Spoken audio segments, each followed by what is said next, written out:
我哋嘅講座都即將會開始。咁嗰本書得到好大重視啊，當年，但係奈何係唔賣得喎本書。我話你拎去填海啦，唔好俾我啦，因為冇人買嘅書，你要嚟做咩啊？亦都係揸住個宗旨啊！除咗個書質量要好，仲要求好高喎。所以啊，佢哋啊製作部劉生咧，成日俾我講得水你鬧，即係去排版啊，樣樣都唔合我滿意，因為我要求非常嚴嘅人嚟嘅。咁問題喺呢度啦，就話如果我唔出嘅話咧，咁我點做咧？而呢本點解我會出咧？就因為我發覺咧，而家我哋已經進入另一個年代啊，係呢個人工智能 AI 新年代。而你諗下呢個人工智能 AI 新年代，啲人係全部係睇影像嘅。而呢個咁嘅圖像咧，係香港從來都未見過嘅。就係話佢呢個圖像咧，就反映到香港開埠得9年嘅。香港1841年開埠。1850年就畫咗呢個120幅嘅民生百態出嚟。就算你用 AI 人工智能做好多影像啊，佢都要有個原始影像喺度噶嘛。你而家去好多博物館咧，佢都會點解咁緊要啫？因為佢有好多舊嘅影像可以再做新影像出嚟。如果你環顧翻國內啊，上海博物館啊、北京嗰啲國家博物館，全部都利用佢個藏品嚟做商品㗎啦，已經。你明唔明啊？咁人哋賣得好好添喎，仲係。咁我出得呢套咁嘅書咧，其實嗰啲當年香港嘅人物嘅形態，絕對係可以攞嚟做商品嘅，甚至做 AI 再改造啲圖。明唔明我講咩？所以點解我一定要出咧？我唔係自私話版權係我嘅，而係我歡迎任何有興趣嘅人都使用佢，但係你一定要得我同意啦嚇，因為版權係我㗎嘛。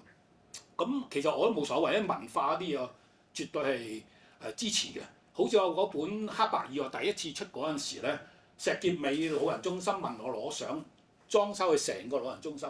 我話我一個仙都唔收你，你要邊幅你揀晒，我俾晒原圖像去打，做埋印刷印落上牆。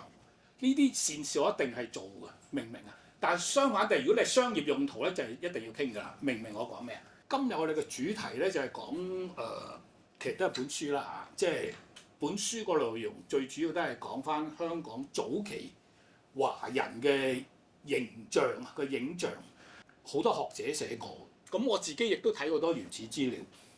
咁但係問題個個都係睇嗰啲原始資料講嘅啫喎，但係真正嘅圖像咧係冇㗎，即係冇嘅，係完全冇嘅。買呢個畫冊嘅係邊個人咧？就係佢喺本書裏邊寫落嚟嘅，就係呢個 Burmester A.E. Burmester Captain 59 Regiment 即係第59步兵旅 Hong Kong 10月21號1850年有佢個章啊，即係嗰個軍旅嘅章喺度，喺本圖冊裏邊寫晒印晒，佢仲寫埋幾多錢買添啊！即係呢度好難得，因為其實我哋一路都唔知呢啲咁嘅外銷畫啦，我可以叫佢做係究竟幾多錢嘅，因為佢唔寫低，你根本都唔知佢幾多錢買。就算而家你買話值幾多錢都多餘，因為當年係咪咁嘅錢買冇人知，但係佢寫埋幾多錢。當年59步兵旅打鴉片戰爭第一次嚇，佢有打㗎。佢打完之後就住喺香港。其實當年1845年咧，駐香港嘅英軍咧有成11個兵團嘅。到1850年咧，剩翻好似我冇記錯係5個兵團到嘅啫，但係有2000零個英軍喺香港駐守。咁啊，其中一個 captain 唔係最高嗰個嚇 captain， 如果以中文應該係叫中尉我哋叫啊。咁啊，仲有上尉啊同埋少校嗰啲係上高啦。咁同埋阿陳小姐做咗好樣就係執過晒啲，大家你會見到嗰啲質素唔係咁理想㗎。嗱，呢個就係執過晒，逐頁同我執過，我當其時同佢對。咁我亦都要求好高嘅，因為我要求係全黑印報紙嗰隻黑嘅。因為其實呢本書點解咁抵買呢個價錢？因為佢其實黑白印刷嘅啫，係後尾嗰20頁係用彩色嘅啫，所以先咁平啊！要全彩啊，唔得了啊！我特別揀黃色嘅紙，等佢覺得比較似原裝咁啦，咁啊。咁阿劉生好幫忙啦，專登同我揀嗰啲粒紙嘅。所以其實點解我話呢本書好抵買？你諗下成300頁咁嘅價錢。就當年香港啊，嗰啲中國商人啊，嗰啲 traders 啊，即係負責營業嗰啲名啊，咁你叫我 highlight 又黃又綠嗰啲咩你？其實我嗰陣時做一個研究啊，咁一路睇咁啊，見到逢 Canton Plaza 同埋 Morgan Plaza 我都 highlight 佢。呢個咧就係 Morgan Plaza， 呢個咧就係 Canton Plaza， 你見到呢個 Canton Plaza。呢兩幅嘅手繪畫係1844年一個澳洲建築師喺香港畫嘅。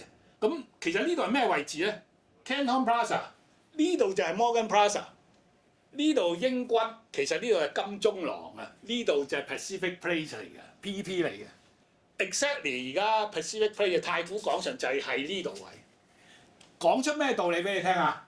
香港而家個最大嘅商場開埠都已經係㗎啦，明唔明啊？即係呢啲華人，其實呢度啲店鋪全部華人㗎，你唔好以為鬼佬開嘅。裏邊啲店鋪頭先睇過 list 都係華人開嘅，所以我 highlight 晒佢啦。齊南行，齊南行係咩咧？其實有少啲認識嘅都知啊，就係我哋中國人自己起嘅商場。頭先個摩根 Canton 都係鬼佬起嚟俾你中國人入去賣嘢，但係呢個係中國人起，就係呢一座喺正個碼頭邊嘅。當年呢啲船咧就係而家你買香港開港嗰本書嘅封面嚟嘅，我做咗佢。呢啲艇仔就過九龍尖沙咀嘅，呢啲艇仔佢就喺正呢個位。咁其實呢個 Chinatown 正門喺呢度喎，呢條就皇后大道。咁佢1844年就喺呢度啦。你睇下佢嘅建築形式咧，好歐化，但係亦都係新加坡化。其實係新加坡嗰啲建築商嚟起嘅。咁但係呢個商場一啲都唔簡單，你睇下裏邊係咁嘅，一啲都唔簡單呢個商場。而家嚟講，你都覺得佢係好 in 嘅起得。咁就呢個商場，我後來睇嘅去1870幾年仲喺度啦。位置喺邊度啊？你知唔知而家喺中環嗰個中環廣場就係嗰個位。呢個就最尾嗰個周培春，點知佢幾時啊？因為佢畫幅畫唔知啊。但係你睇得光緒20年10月22日夠力㗎。係其實每一個畫師有啲達文西密碼喺幅畫嘅，佢唔會畫俾你聽，因為佢老細唔想俾佢知道邊個畫邊個幾時畫。咁佢喺佢啲畫裏邊巧妙地放咗啲出嚟，明唔明啊？如果你唔係光緒20年，你點會知係有光緒啊？你不如話宣統都得係嘛？都冇可能嘅事嚟嘅。所以其實係個畫師自己寫咗上去嘅，即係俾你解破咗佢幾多年嘅。因為本幅嗱呢個又係啦，1844點知啊？原來喺呢個圖裏邊就寫住甲辰年萬冬吉日，寫埋自己個名添啊，夠膽！木蘭弟子何如意。個畫師叫何如意，真係唔犀利啊！呢啲達文西密碼，佢賣咗呢幅畫，佢嗰個老闆都唔知佢玩咗呢啲咁嘅嘢，明唔明啊？咁我哋就知佢呢個係1844年，而我懷疑佢都係廣州畫。點解咁講咧？因為佢每一個故事有12幅，嗱呢樣嘢好精彩啊！冇人知啊！原來當年賣外銷畫咧係以一打計嘅，總之我一打落單，咁可能最少落2打嘅，而唔係佢唔同佢做。咁全部係訂製嘅，唔係話畫定好賣，冇人會畫定好賣。因為你要求我要有皇帝就皇帝，有妃嬪有妃嬪，你要乜我同你畫乜。咁佢呢個1844咧，裏邊有幾個故事嘅，好似呢個係12章，就講一個小朋友中國人傳統儒家概念啊，一出生結婚啦，好快，因為佢係11月啦，跟住係升官啊拜官啊，即係犀利啲同僚去衣錦華鄉啦，跟住嗱呢個就係分家產啦，佢就嚟死啦。嗱，其實呢樣講出咩咧？就係中國人嘅概念。第一，啲仔女要做官，做官就衣錦還鄉，揾到錢，死分身家，就係咁啦。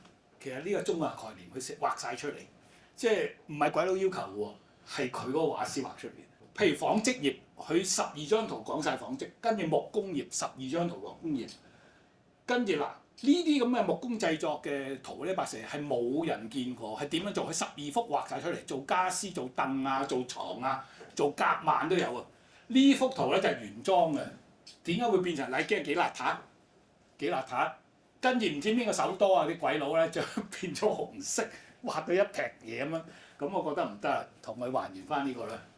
呢個就係我哋將佢啲線條勾翻出嚟，明唔明？就係呢個嗱，你有個特別啊？點解我話特別咧？嗱，呢張圖好精彩啊！從未有人見過1844年嘅滅火車，簡單啲講。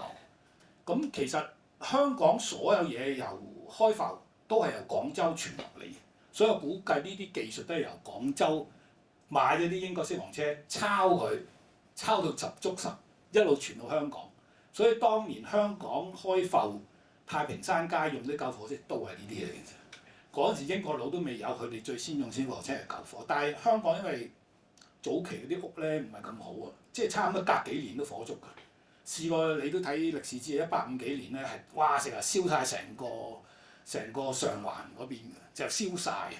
我直至到睇翻我頭先講嗰本郭士立嗰個進漢會嗰啲牧師嘅華人牧師，去全香港傳道，佢就去埋新界添喎，去埋九龍添喎，去埋尖沙咀、土瓜灣、紅磡，全部走勻晒，甚至去埋淡水啊，遠到當年啊已經中國界嚟㗎嘛。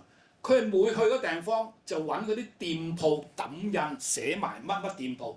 我睇完先惡咗言，我話1851年阿郭士立臨死之前嘅記錄，我睇完之後嗰隻暈咗咁滯，因為香港係冇咁早嘅記錄，1851年係文字記錄，所有人行勻香港九龍新界啲店鋪，啲揼晒印喺度，同埋啲書本，因為要傳教。揼咗印佢先可以同個牧師攞翻車馬費嘅，所以佢係一定要揼印㗎，唔係話紙寫㗎。咁咧就係證明咗當年香港1851年幾多華人嘅業務喺香港發生緊啊！即係我哋記錄係冇㗎，而係佢圖冊就話俾你聽啦。呢度淨係1850年嘅記錄咧，就已經有120張嘅圖，而係喺一大部分喺文字係冇記錄嘅。當年最旺盛嘅工業咧，即係開埠冇幾耐已經有㗎啦，就係打石，因為係出口我哋。香港島啊，即係喺呢個鰂魚涌啦，你啲鰂魚涌英文叫咩 Quarry Bay 嘛 ，Quarry 就係石礦嘛。咁其實一早已經係好多石礦，而係香港未英國嚟啊，英國人未嚟，已經有好多人喺度打石嚟出口啊。咁出口邊度啊？兩個地方，印度同埋廣州。廣州而家你起嗰啲廟啲石頭全部都香港，基本上明唔明啊？依個泥土啊係香港盛產花崗岩，所以全部都係香港做。咁點解香港開埠啲人口登記其實得4000幾人，但係有流動人口2000幾人？點嚟啊？九龍嗰邊每日坐船去到筲箕灣就係做石工啊，日日喺度幫手，係最大嘅工業嚟。當其有3家咁嘅公司石廠，我哋叫係客家人溫嘅，即係。經營一開埠前已經有，咁開埠後咧有咩工業咧？就係紮繩啊，同埋家私啊。頭先你見做木工嘅家私就係香港最重要嘅工業。當然建築業係啦，建築業但係佢冇畫出嚟，但係佢有畫嗰啲即係做室內裝修嗰啲。你睇呢張點解我話好有特色？後邊有個竹棚，攞嚟遮太陽。係啦，太曬啦，知香港點擋太陽就竹棚。但係你留意一樣。佢呢個石都好難鑿㗎嘛，點樣鑿佢啊？金屬嘅鋁，但係你見佢鉗咗嗰個咩嚟㗎？係一個竹鑷嚟嘅。跟住佢個錘仔你睇，佢個錘仔好特別㗎，幾個窿㗎。佢唔係一般我哋用嗰啲錘仔嚟嘅，係石錘嚟嘅。佢轉咗個窿點解轉咧？就係因為有時揼得多鬆咗，插第二個窿，明唔明啊？跟住點解呢個有咩特別啊？到而家都冇人考究啊！我話你聽，佢靠呢個鐵錐夾住佢。係好考個石像功夫，佢一下就搭落去，跟住佢鉗住借力嘅啫，鉗住佢。其實所有力就喺個鋁嗰度，佢唔會甩出嚟㗎，就係嗰個石像功夫啦。嗱，冇人知道係咁樣揼㗎。呢幅圖話咗俾你聽，呢啲歷史圖片係譜歪咗俾你哋最真實當年嘅情景。點解話個珍貴處呢本書就喺呢度？啲小販其實呢種形式擔挑咩咧，係100幾年冇變到嘅喺香港。係啊，冇㗎，隻鞋好貴啊！你見我圖裏邊咧，修補鞋有2種㗎，你睇啲圖個書有，一種咧就係木屐鞋，一種就係布鞋，係2種唔同嘅修補工嚟嘅，所以佢都好仔細嘅。但係我有成萬張全世界40、50年代嘅舊照片，我想出，但係中華唔肯同我出，因為佢話冇市場。冇市場點出嚟咁我？所以你哋要多多支持，令到。其實你問我咧，嗱，我因為收咗咁多舊嘅圖像啦，如果你想揾香港最早嘅彩色 slide，我可以話俾你聽。咁我只有幸收嗰啲1947、48。咁但係收世界嘅 colour slide 咧係仲早，早到1938年希特拉嗰陣時，直頭係希特拉咁應該咁講，因為佢嗰陣時係俾佢嗰啲 colour slide 俾佢啲官方去拍啲宣傳片。其實好多人攞唔到啊，所以如果你話想揾啲舊相彩色嘅咧，我而家話定俾你聽，你揾到啲咩可以？但係喺外國，因為早可以俾佢用啊，所以揾到啲40年代嘅都仲可以嘅。明知出書咁困難都要做，點解咧？但係書咧又唔同啊，因為你經過好詳細嘅資料喺裏邊咧，你咁個翻去又得嗰啲靈感啊，亦都因為我出身係商界嘅，即係好注重個效益嘅，唔似啲歷史學家出咗就算啦，大學資助，佢唔理你賣唔賣書㗎，佢哋。總之大學我俾錢搞掂，因為我係商界出身，我話你唔買得嘅書你做嚟做咩？拎去填海咯，我上次叫我第一本填咗海嘅，你應該。所以我話第一你要有市場作用，冇就唔好做啦。